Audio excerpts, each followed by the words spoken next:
Chapter 72. Gairah sang CEO dingin. Setelah mendengar ancaman dari istrinya, Wiguna pun diam tak bersuara.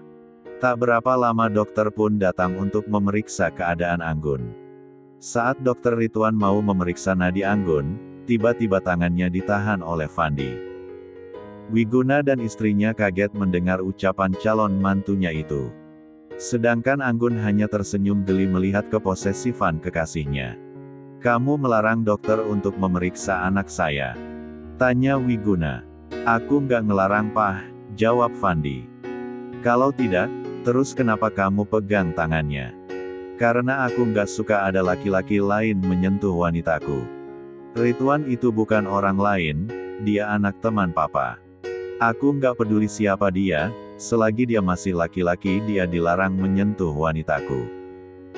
"Huf, belum sah saja kau sudah seposesif ini sama putriku, gimana kalau sudah sah?" Anggun yang sudah mulai jenuh melihat perdebatan papa dan kekasihnya, mulai berbicara. "Buni, biarkan Kak Ridwan memeriksa aku, kasihan dia menunggu dari tadi." "Tapi sayang, nggak ada tapi-tapian, kalau Buni masih menolak aku tidak mau bicara sama Buni lagi," ancam Anggun. Baiklah," ucap Fandi pasrah. "Silahkan dok," ucap Anggun. Ridwan pun mulai melakukan tugasnya dengan Fandi yang masih setia berdiri di samping Ridwan. Di perusahaan Dwi Pangga Group, Aldi yang lagi sibuk mengerjakan berkas-berkas yang ditinggalkan Fandi tadi, serta mengatur ulang pertemuan dengan klien. Seharusnya yang mengatur ulang jadwal Fandi adalah sekretarisnya. Berhubung sekretaris Fandi lagi sakit, jadi Aldi lah yang mendapatkan tugas tersebut.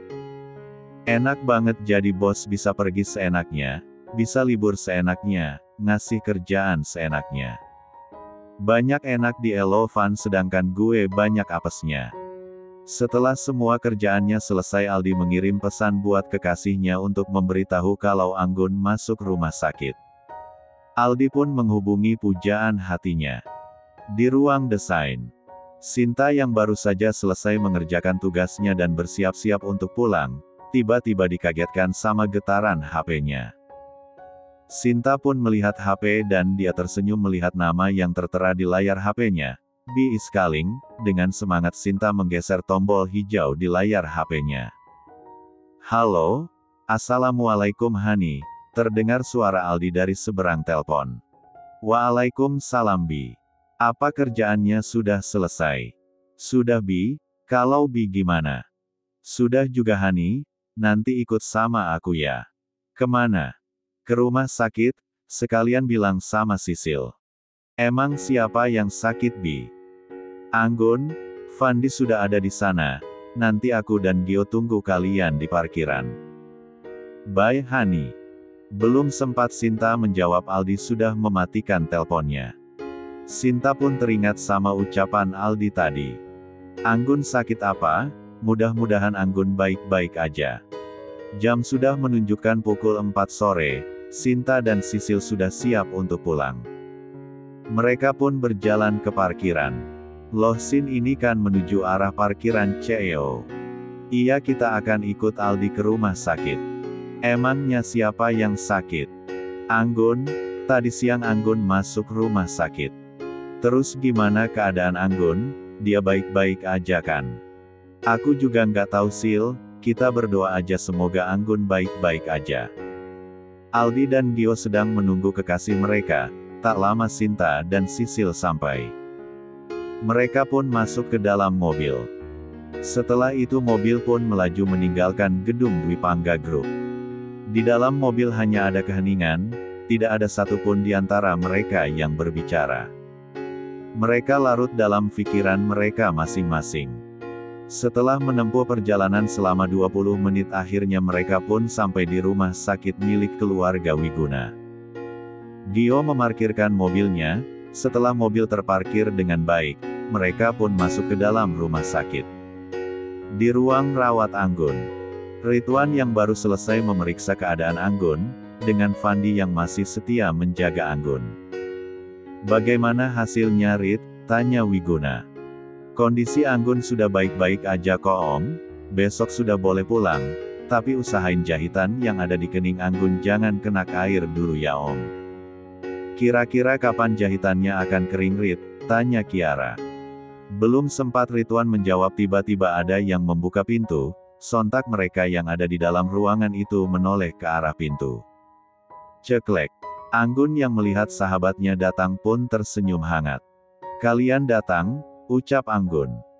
Sinta dan Sisil pun berlari memeluk Anggun. Lo bikin kita khawatir tahu nggak, ucap Sinta. Sudah meluk-meluknya, Anggun masih sakit, ucap Fandi. Sinta dan Sisil pun melepaskan pelukan mereka. Kiara dan Wiguna hanya menggelengkan kepala mereka melihat tingkah calon mantunya. Sayang Mama, Papa sama adek keluar dulu ya, kalian lanjut ngobrol aja, kata Kiara. Iya Mah. Kiara, suami serta putranya keluar dari ruangan, meninggalkan pasangan muda-mudi itu. Kalian datang ke sini nggak bawa buah? Tanya Fandi. Ya lupa Van, soalnya kita buru-buru tadi datang ke sini, jawab Aldi. Alasan aja kamu, lagian siapa yang suruh datang buru-buru? Ya nggak ada sih, kata Aldi sambil mengaruk kepalanya yang nggak gatal. Oh iya Gun kok lo bisa masuk rumah sakit sih, bukannya tadi siang itu lo ke kantor bokap lo, tanya Sinta. Iya sayang, dan kenapa kening kamu bisa terluka, tanya Fandi. Tadi siang gue emang ke kantor bokap gue, luka di kening ini juga gue dapat di sana, jawab Anggun. Kok bisa kamu terluka di kantor papa kamu sendiri? Tanya Fandi lagi. Anggun pun menceritakan semua kejadian yang dialaminya tadi siang di kantor papanya. Fandi yang mendengar cerita dari kekasihnya itu menjadi emosi. Brongsek, berani sekali dia ngerendahin dan mencelakakan kamu, ucap Fandi mulai emosi. Tenang aja papa udah kasih cewek itu pelajaran kok, ucap Anggun sambil menenangkan Fandi. Setelah emosi Fandi mulai reda, mereka pun melanjutkan obrolan mereka. Oh iya Van, besok pagi jadwal lo, ketemu sama klien dari perusahaan Cahaya Group. Kata Aldi. Bukankah itu perusahaan terbesar No3 di Asia, ucap Sinta. Iya, kamu benar Hani, kata Aldi. Janji temunya jam berapa? Tanya Fandi. Jam 2 siang, jawab Aldi. Oke besok lo jemput gue di sini sekalian bawa baju ganti buat gue. Oke bos. Mereka pun melanjutkan obrolan mereka dan sesekali diselingi sama candaan. Karena keasyikan ngobrol mereka pun lupa waktu. Gun kita pamit pulang dulu ya, besok kita kesini lagi, ucap Sinta. Lagian lo kan butuh banyak istirahat, kata Sisil. Janji ya besok kalian datang ke sini, ucap Anggun.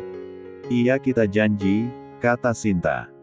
Ya udah, kita pamit dulu yang Gun semoga cepat sembuh dan cepat masuk kerja lagi, ucap Gio. Makasih Gio doanya, ucap Anggun. Kita duluan ya bro, hati-hati Gun entar iyo dimakan sama Fandi, ucap Aldi. Sialan lo, benar-benar teman gak ada akhlak lo, ucap Fandi. Emang Buni suka makan orang ya? Suka dong sayang apalagi itu kamu, ucap Fandi. Kalau gitu aku nggak mau dekat-dekat sama Buni lagi, ucap Anggun. Lah kok gitu, ucap Fandi. Iya, nanti Buni makan aku, lagian aku masih mau hidup, ucap Anggun dengan mata yang sudah berkaca-kaca. Sayang maksud Aldi bukan makan yang seperti itu, kata Fandi. Terus yang kayak gimana? Kata Anggun yang sudah mulai menangis. Sayang jangan nangis dong, ucap Fandi sambil memeluk Anggun. Aduh punya calon istri kok polos banget sih, maksudnya kan bukan makan dia benaran. Dasar Aldi sialan bikin gue dalam masalah aja. Chapter 73. Susah payah Fandi menjelaskan pada kekasihnya, sedangkan biang keroknya sudah kabur. Kiara dan Wiguna masuk ke dalam ruangan rawat Anggun, dan berpamitan kepada putri tercintanya itu. Sayang mama sama papa pamit dulu, besok pagi mama kesini lagi. Ucap Kiara sambil memeluk putrinya. Jaga putri saya baik-baik, awas kalau kamu macam-macam, ancam Wiguna sambil melihatkan gaya menyayat leher. Fandi yang melihat pun menahan selaifannya. Tenang Pak, aku bakal jaga calon istri aku dengan baik. Kalau gitu mama sama papa pergi dulu ya sayang, adek juga udah ketiduran. Kamu harus banyak istirahat. Iya mah, hati-hati di jalan. Fandi pun mengantarkan calon mertuanya ke depan pintu. Pah boleh bicara sebentar? Mama tunggu di mobil ya Pah. Kiara pun berlalu meninggalkan suami dan calon mantunya. Cepat katakan apa yang mau kamu bicarakan. Anggun sudah ceritain semuanya sama aku Pah, dan aku mau nemuin orang itu besok. Untuk apa kamu ketemu sama dia? Cuma mau kasih dia hadiah aja, jawab Fandi sambil tersenyum licik. Papa sudah kasih dia pelajaran dan hukuman. Tapi aku belum Pah.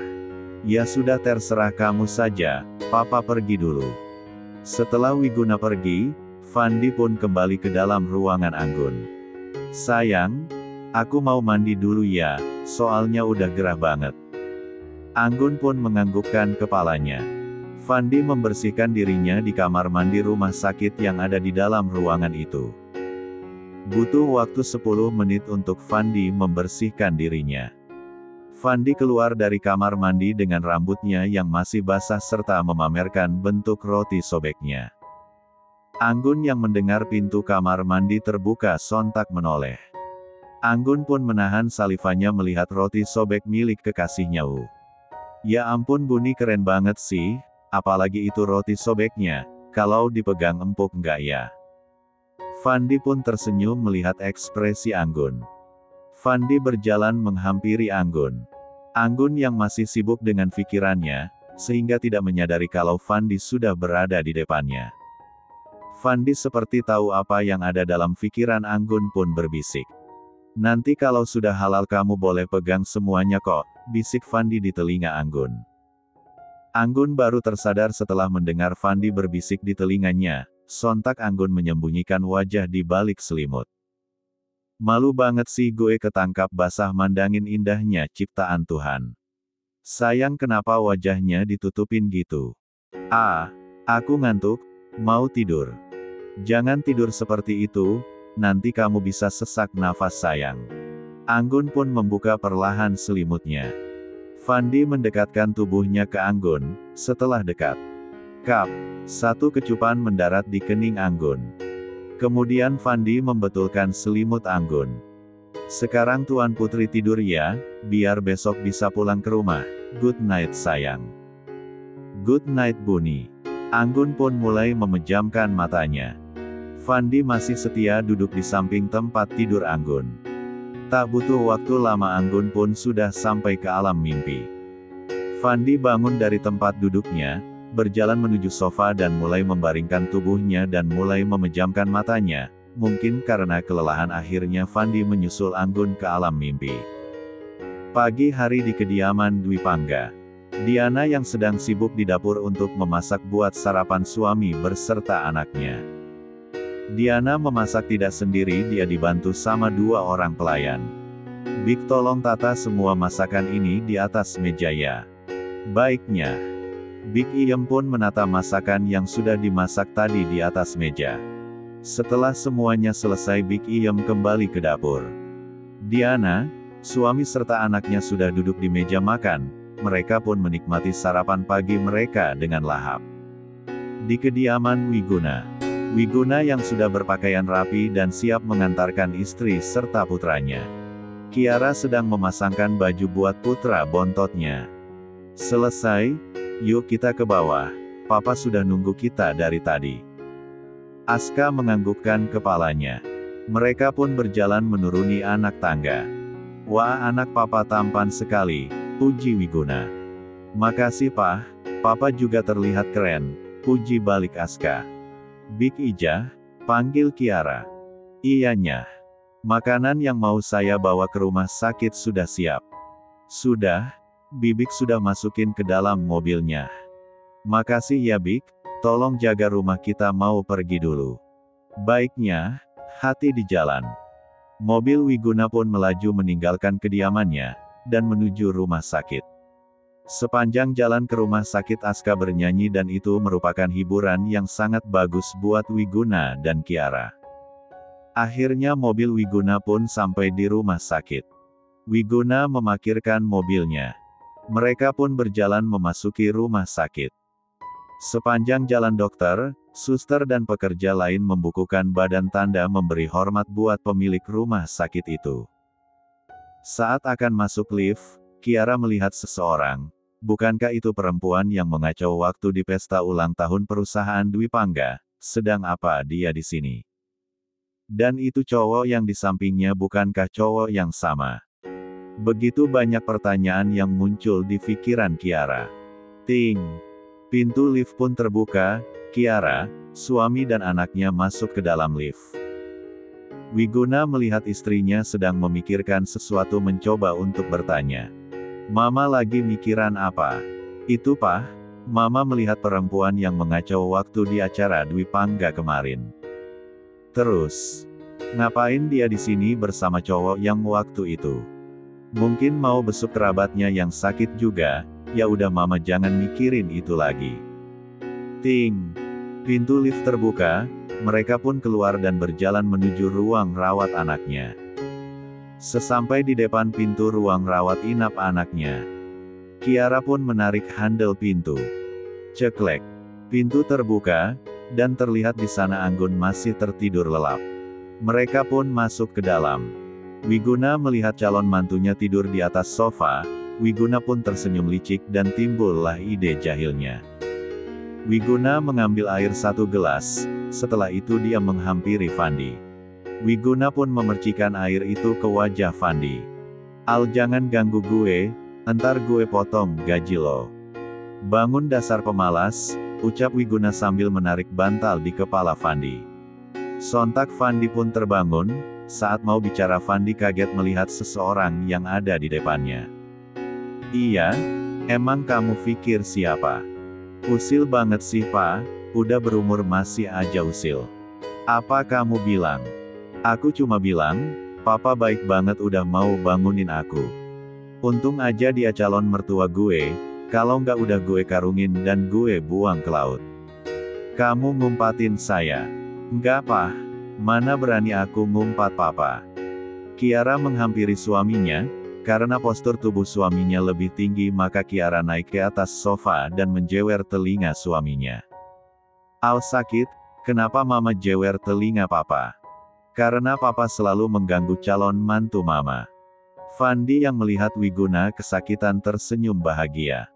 Wiguna yang melihat Fandi tersenyum bahagia menatap tajam ke arah Fandi. Fandi yang mendapat tatapan tajam dari calon mertuanya hanya memasang wajah coolnya. Awas kamu bocah tengik, tunggu pembalasan dariku.